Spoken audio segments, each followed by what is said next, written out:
i-double check natin kung ano ni status. Ayan. Bango. Nangangamoy hinog na. Check natin. Yan, dati to 14 yung bunga. Ngayon nakikita na lang. 4 na lang. So 10 na yung hinog.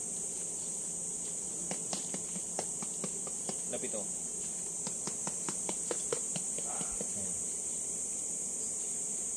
Lambot na. Saka ano, ito lang yung bunga na nilalanggam. Yun, no? Yung langgam niyang pula na malaki. Ay, malambot niya. Sira na. Yan.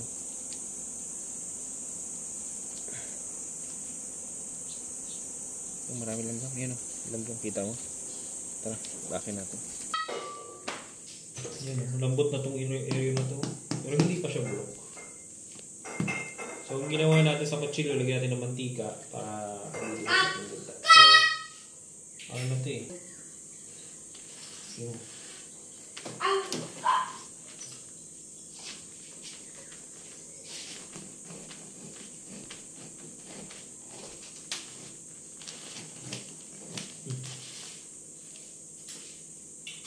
ang daming langgam. Ito lang kanan ni langgam ng ganyan.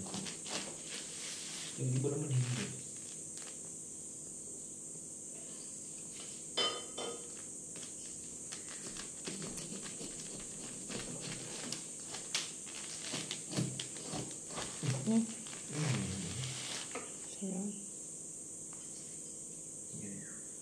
Hinog na talaga.